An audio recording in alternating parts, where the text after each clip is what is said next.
میں نے مزید 15 منٹ تک گھما پھرا کر شاکر سے مختلف سوالات کیے اور مجھے یقین ہو گیا کہ وہ کسی بھی پہلو سے قصوروار نہیں تھا۔ میں نے اس سے نور حسین، نورین اور چودھری بشارت علی کے حوالے سے اچھی خاصی معلومات حاصل کر لیں اور آخر میں کہا، شاکر تمہیں آج کا دن میرے تھانے کے حوالات میں گزارنا ہوگا۔ وہ کیوں جی؟ اس نے الجھن زدہ انداز میں مجھے دیکھا۔ جب میں نے کوئی گناہ نہیں کیا تو پھر آپ مجھے قید کیوں کر رہے ہیں؟ گھر میں میرے ماں باپ پریشان ہوں گے، مجھے جانے دیں جناب۔ جانے دوں گا مگر کل صبح، میں نے دو ٹوک انداز میں کہا۔ اس کی حیرت دو چند ہوگی۔ میں سمجھا نہیں جناب۔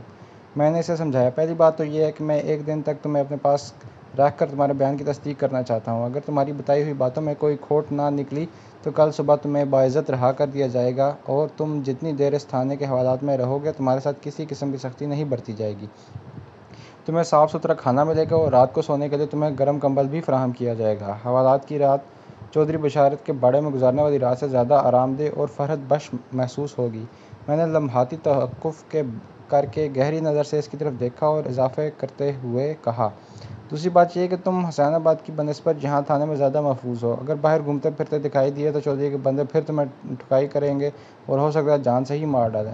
اس نے میری سنگین باتوں کے جواب میں خوف زدہ جھرجھری لی، تاہم منہ سے کچھ نہیں بولا۔ میں نے اپنی بات مکمل کرتے ہوئے کہا، اور جہاں تک تمہارے ماں باپ کا تعلق ہے تو وہ اگر تمہیں ڈھونڈتے ہوئے یہاں آئیں گے تو ان کی تسلی میں خود کرا دوں گا۔ تمہیں اس سلسلے میں پریشان ہونے کی ضرورت نہیں۔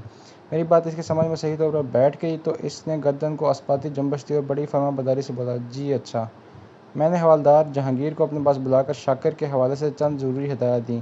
وہ شاکر کو اپنے ساتھ لے کر حوالات کی جانب بڑھ گیا۔ چودھری بشارت علی کی دوسری شادی میں میری دلچسپی اچانک بہت زیادہ بڑھ گئی تھی۔ شاکر نے اپنی سیدھی باتوں میں جو انکشافات کیے تھے وہ گہری توجہ کے متقاضی تھے۔ آگے بڑھنے سے پہلے میں اس حوالے سے کچھ تفصیل آپ کی خدمت میں پیش کرتا ہوں۔ جیسا کہ آپ جان چکے ہیں، نور حسین ایک کمزور اور غریب شخص تھا۔ وہ سبزی منڈی میں پلے داری کرتا تھا۔ اس کا باپ کریم بخش شجاعت مہر نامی ایک آڑتی کے پاس منشی لگا ہوا تھا۔ کریم بخش کے بارے میں مجھے یہ بھی پتہ چلا کہ تحریک آزادی سے قبل وہ برٹش آرمی میں ایک سپاہی کی حیثیت سے خدمات انجام دے چکا تھا۔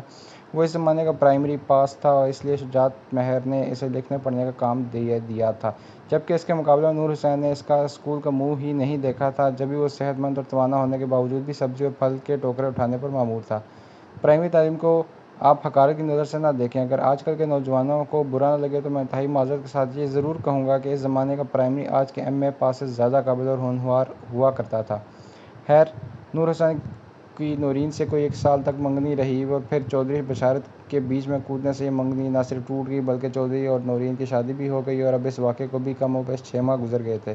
اس ناخوشگوار واقعہ بلکہ عظیم سانحے پر کریم بخش اور اس کی بیوی چاند بی بی چودھری بشارت علی اور نورین کی ماں خالدہ کو پیٹھ پیچھے ہی برا بھلا کہہ سکتے تھے، سو وہ کہہ رہے تھے۔ اور جہاں تک نور حسین کا تعلق ہے تو وہ یقیناً دل محسوس کر رہ گیا ہوگا، وہ بھی چودھری کا بگاڑ تو کچھ نہیں سکتا تھا۔ بہرحال اسے چودھری کو بددعائیں دینے سے کوئی روک نہیں سکتا تھا۔ مبینہ چور شاکر نے بھی اسی جانب اشارہ کیا تھا۔ شاکر ہی کے مطابق کافی عرصہ پہلے نورین کے باپ اسحاق کا انتقال ہو گیا تھا۔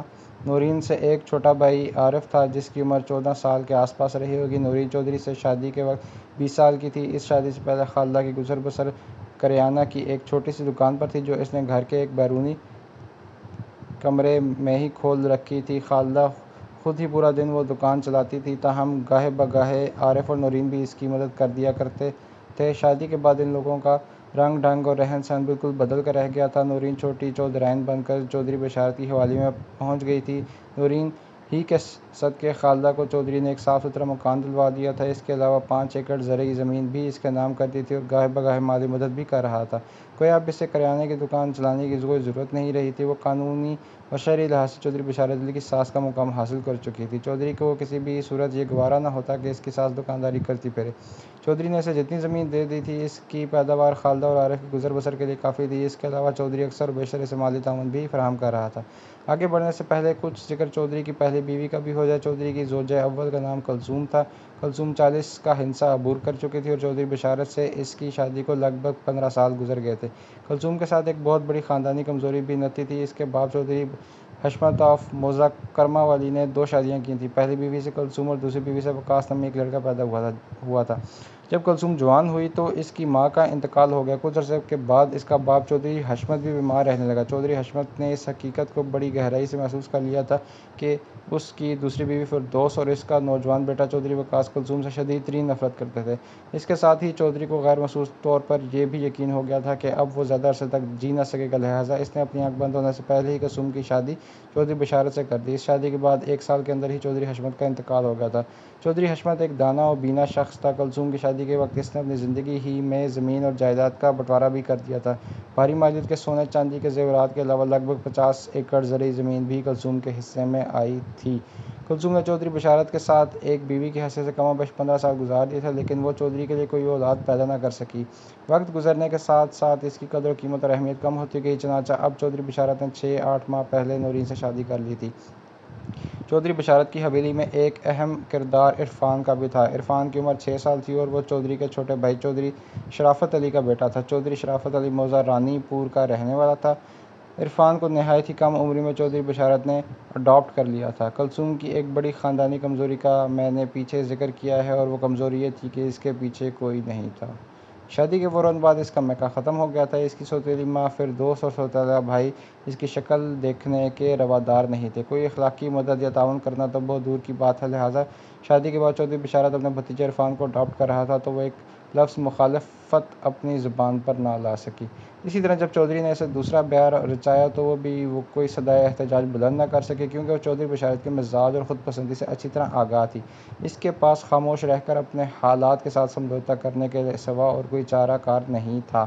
یہ تمام حالات اتنی تفصیلی کے ساتھ بیان کرنے کا مقصد یہ ہے کہ آگے چل کر اس کی کہانی کے مطالعے کے دوران میں آپ کا ذہن کیس کے پس منظر کے حوالے سے کسی الجھن کا شکار نہ ہو۔ دوپہر سے کچھ دیر پہلے مبینہ چور شاکر علی کے گھر سے اس کا باپ جمیل اور ماں رشیدہ تھانے پہنچ گئے۔ جیسا کہ اوپر بتا چکا ہوں، یہ لوگ کھیت مزدور تھے اور محنت مزدوری کر کے اپنی گزر بسر کر رہے تھے۔ وہ بڑھیا اور بوڑھا اس بات سے واقف نہیں تھے کہ ان کا بیٹا گزشتہ رات سے غائب تھا۔ انہیں اس کی گمشدگی کے بارے میں آج صبح ہی پتہ چلا تھا اور وہ اسے دیکھنے سیدھے تھانے آ گئے تھے۔ کمال ہے، میں نے جمیل کی آنکھوں میں دیکھتے ہوئے کہا۔ شاکر آدھی رات سے غائب تھا اور آپ لوگوں کو اس کی کچھ خبر ہی نہیں؟ سرکار، ہم دونوں پورا دن کھیتوں میں کام کرتے کرتے اتنا زیادہ تھک جاتے ہیں کہ گھر آنے کے بعد کسی چیز کا ہوش ہی نہیں رہتا۔ شاکر کا بوڑھا باپ وضاحت کرتے ہوئے بولا۔ رات کا کھانا کھا کر ہم لوگ سو جاتے ہیں۔ شاکر رات کو دیر سے گھر آتا ہے، ہمیں کچھ پتہ نہیں چلتا وہ کب آتا ہے اور کب سویا۔ اس کو بھی اپنے ساتھ کھیتوں میں لے جایا کرو نا، میں نے طنزیہ لہجے میں کہا، تاکہ یہ بھی تھکن سے اتنا چور ہو جائے کہ آپ لوگوں سے بھی پہلے خراٹہ لینے لگے۔ کبھی کبھی یہ بھی جاتا ہے اور ادھر مزدوری کرنے، رشیدہ بیٹے کی حمایت کرتے ہوئے بولی۔ کبھی کبھی کیوں؟ میں نے تیز لہجے میں بڑی بے بی سے استفسار کیا۔ اس سرکاری سانڈ کو کوئی شرم حیا بھی ہے کہ نہیں؟ بوڑھے ماں باپ سارا دن محنت مشقت کرتے ہیں اور اسے آوارہ پھرنے سے ہی فرصت نہیں ہے، یہ مجبور ہے بیچارہ، رشیدہ بیٹے کی حمایت جاری رکھتے ہوئے بولی۔ یہ جان بوجھ کر ایسا نہیں کرتا۔ میں نے پوچھا، کیا مجبوری ہے اس کی؟ جناب، اس کی طبیعت ٹھیک نہیں رہتی۔ اس مرتبہ جمیل نے میرے سوال کا جواب دیا۔ پچھلے 1 ماہ سے شاہ جی کا علاج ہو رہا ہے، انہوں نے کہا ہے شاکر کو مکمل ٹھیک ہونے میں 1 سال لگ جائے گا۔ ویسے جب سے شاہ جی نے اس کا علاج شروع کیا ہے وہ کافی بہتر ہے، رشیدہ تائیدی انداز میں گردن ہلاتے ہوئے بولی۔ یہ شاہ جی کون ہے؟ میں پوچھے بنا نہ رہ سکا۔ پیر گھمن شاہ جناب، جمیل نے گہری سنجیدگی سے بتایا۔ ادھر نہر کے کنارے میں ان کا آستانہ ہے۔ چودھری بشارت علی کی حویلی کے مشرقی پہلو میں شمالاً جنوباً ایک نہر گزرتی تھی۔ یہ ایک چھوٹی نہر تھی جو اپنے دونوں کناروں پر پھیلے ہوئے کھیتوں کو سیراب کرنے کا فریضہ انجام دیتی تھی۔ شاہ جی نے بیماری کیا بتائی ہے؟ میں نے بوڑھے جمیل کی آنکھوں میں جھانکتے ہوئے سوال کیا۔ وہ کہتے ہیں شاکر کے دل و دماغ پر ہوائی چیزوں کے اثرات ہیں، جمیل نے انکشاف انگیز لہجے میں بتایا۔ شاہ جی کاٹ کر رہے ہیں، انشاءاللہ وہ ٹھیک ہو جائے گا۔ جب ہم کسی بات کے ساتھ انشاءاللہ کے لفظ نطق کر دیتے ہیں تو اس کا مواضع مطلب یہی ہوتا ہے کہ اگر اللہ نے چاہا تو یا اگر اللہ کی مرضی ہوئی تو۔ اپنے کسی کام میں اللہ کی رضا اور منشا کو شامل کرنا بڑی اچھی بات ہے، لیکن اس کا موقع پر اپنے عمل کا جائزہ بھی نہایت ضروری ہوتا ہے۔ اللہ پاک نے تو ہر انسان کو بہتری و بھلائی ہی چاہتے ہیں۔ اگر ہم کسی کام میں بہتری کی امید رکھتے ہیں تو اپنے عمل کو اس کام کے مطابق بنانا بھی ضروری ہوتا ہے، لیکن عام طور پر دیکھنے میں یہی آیا ہے کہ ہمارا عمل تو کسی اور سمت میں جا رہا ہوتا ہے اور ہم اس کے برعکس اللہ کی رضا اور حمایت چاہ رہے ہوتے ہیں۔ بہرحال ہم سب پر اللہ رحم فرمائے۔ ہوائی چیزیں؟ میں نے جمیل کی بات کی جواب میں کہا، مطلب یہ کہ کوئی پرندہ وغیرہ؟ میں نے دانستہ مصنوعی لا علمی کا ظاہر کیا تو رشیدہ نے بے یقینی سے مجھے دیکھا اور اپنے الفاظ میں زور بھرتے ہوئے بولی۔ نہیں تھانے دار جی، شاہ جی کا مطلب ہے آسیب اور سایہ وغیرہ، وہ مخلوق جو کسی کو نظر نہیں آتی۔ وہ مخلوق جو صرف گھمن شاہ کو نظر آتی ہے؟ میں نے طنزیہ لہجے میں استفسار کیا۔ ہے نا؟ آپ کو یقین نہیں آ رہا تھانے دار صاحب، جمیل نے مضبوط لہجے میں کہا، لیکن یہ سچ ہے کہ جب سے شاہ جی نے شاکر کا علاج شروع کیا، دھیرے دھیرے اس کی طبیعت ٹھیک ہوتی جا رہی ہے، اسی لیے اب اس نے چوری چکاری شروع کر دی ہے۔ میں نے کہا، جی یہ آپ کیا کہہ رہے ہیں؟ وہ بیک وقت چونک کر پیچھے دیکھنے لگے۔ میں نے انہیں چودھری بشارت علی اور اس کے بندوں کے شاکر پر عائد کردہ الزامات کے بارے میں تفصیل بتایا۔ انہوں نے حیرت سے آنکھیں پھیلا کر میری بات سنی اور میرے خاموش ہونے پر ایک مرتبہ پھر بیک زبان بولے، ہمارا بیٹا چوری نہیں کر سکتا جی۔ تمام والدین اپنی نکمی اولاد کے بارے میں کچھ اس قسم کے خیالات رکھتے ہیں۔ میں نے بیزاری سے کہا، جاؤ تم لوگ حوالات میں اپنے بیٹے سے ملاقات کر لو۔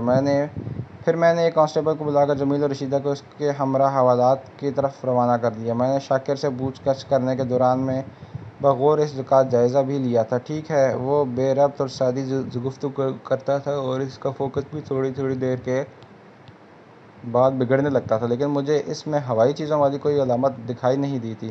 میرا تجربہ یہ بتاتا ہے کہ ہوائی چیزوں سے نسبت رکھنے والے 100 کیسز میں سے 99 مختلف قسم کے دماغی اور نفسیاتی عارضوں کے نتیجے میں سامنے آتے تھے۔ ان کا کسی ماورائی مخلوق سے کوئی تعلق نہیں ہوتا، اور اگر ان کا ڈھنگ سے کسی نفسیاتی معالج یا ذہنی امراض کے ماہر سے علاج کرایا جائے تو حامل علامات تندرست بھی ہو جاتا ہے۔ باقی رہ گئے 1% افراد تو وہ واقعتاً کسی ماورائی علاج، جسے آپ روحانی علاج کا نام بھی دے سکتے ہیں، ہی سے ٹھیک ہو جاتا ہے۔ جنات اور دیگر شریر مخلوقات کے وجود سے تو انکار ممکن نہیں، لیکن بدی کی قوتیں اتنی بھی عام کار فرما نہیں ہیں جتنی کہ گھمن شاہ ٹائپ روحانی معالجوں نے مشہور کر رکھی ہیں۔ بات دراصل یہ ہے کہ اس ٹائپ کے معالجوں کا دھندا ہی اسی بنیاد پر چلتا ہے۔ جیسے کہ میں نے اوپر عرض کیا، 100 مریضوں میں سے کوئی ایک آدھا وقتاً کسی ماورائی عارضے میں مبتلا ہوتا ہے، بالکل ویسے ہی 100 روحانی معالجوں میں سے کوئی ایک آدھی ماہر علم و ہنر ہوتا ہے، باقی سب اپنا کاروبار چمکانے والے ڈبہ پیر ہوتے ہیں۔ جمیل اور رشیدہ 15-20 منٹ کے بعد واپس میرے پاس آئے اور جمیل نے منت ریز لہجے میں مجھ سے کہا، تھانے دار صاحب، میرا بیٹا بے قصور ہے، آپ اسے چھوڑ دیں۔ میں اسے ضرور چھوڑ دوں گا، میں نے گہری سنجیدگی سے کہا، لیکن اس وقت جب مجھے اس کی بے گناہی کا یقین آ جائے گا، کم از کم کل صبح تک اس کا تھانے میں بند رہنا ضروری ہے۔ لیکن تھانے دار جی، رشیدہ کچھ کہنے کی کوشش کی، مگر میں نے اس کے بولتے ہی بات کاٹ دی۔ لیکن کچھ نہیں رشیدہ، میں نے جو کہہ دیا ہے وہی آخری بات ہے۔ تم لوگ بے فکر ہو جاؤ، جب تک تفتیش مکمل نہیں ہو جاتی شاکر تھانے میں بند رہے گا۔ اس بات کا میں وعدہ کرتا ہوں کہ اگر وہ کسی جرم میں ملوث نہیں تو اسے ایک تھپڑ بھی نہیں مارا جائے گا۔ وہ دونوں بے بسی سے مجھے دیکھنے لگے۔ ایک بات میرے حتمی لہجے نے انہیں اچھی طرح سمجھا دی تھی کہ میں تسلی کیے بغیر شاکر کو تھانے سے جانے نہیں دوں گا۔ تھانے دار صاحب، جمیل نے لجاجت بھرے لہجے میں کہا، شاکر نے بتایا کہ رات کو چودھری کے بندوں نے اس کے ساتھ وحشیانہ برتاؤ کیا اور صبح چودھری صاحب نے بھی اس پر لات مکے برسائے۔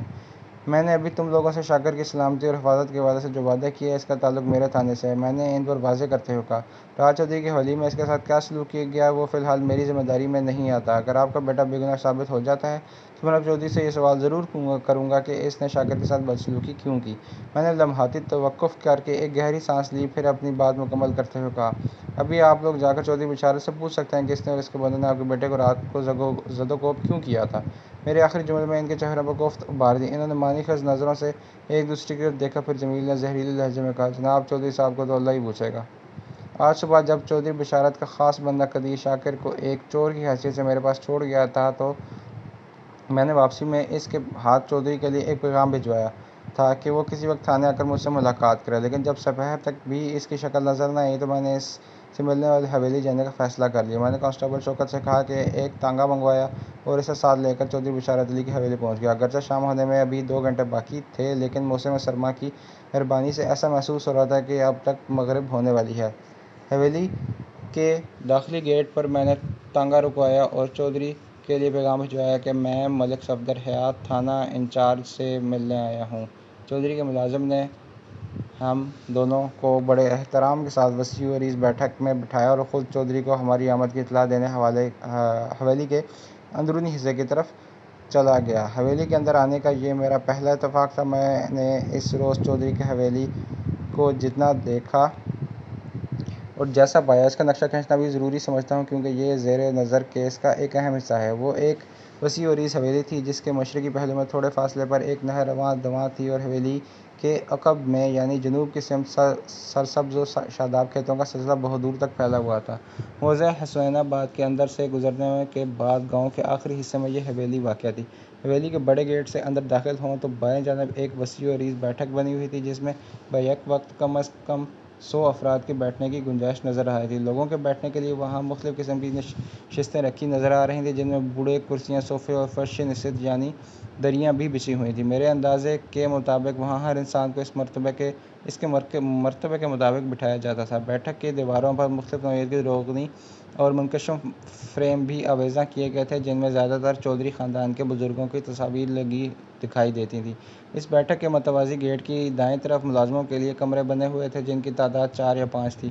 اس کے بعد حویلی کا کشادہ صحن تھا، جس میں دیواروں کے ساتھ ساتھ پھلدار اور پھولدار دونوں طرح کے پودے اور درخت اپنی بہار دکھلا رہے تھے۔ صحن کے عین وسط میں موٹے تنے والا ایک سایہ دار اور گھنا بوڑھے برگد کا پیڑ قبضہ جمائے کھڑا تھا۔ اس برگد کا تنا موٹا تھا کہ بلا مبالغہ کسی بھی جوان کے کلاوے میں نہیں آ سکتا تھا۔ صحن کے اختتام پر حویلی کا رہائشی حصہ شروع ہوتا تھا، جو حویلی کے اختتام تک چلا گیا تھا۔ اس رہائشی حصے کے بھی 2 پورشن تھے، جو تعمیر کے اعتبار سے جڑواں بھائی نظر آتے تھے۔ ایک حصے میں کلثوم اور دوسرے حصے میں نورین کی رہائش تھی۔ چودھری کا بھتیجا عرفان کلثوم والے حصے میں رہتا تھا، جبکہ دوسری شادی کے بعد چودھری بشارت کا زیادہ تر وقت حویلی کے اس حصے میں گزرتا تھا جہاں نورین رہتی تھی۔ وہ باڑہ جہاں پچھلی رات شاکر کو زدوکوب کیا گیا تھا، وہ حویلی سے تھوڑے ہی فاصلے پر کھیتوں کے بیچ واقع تھا۔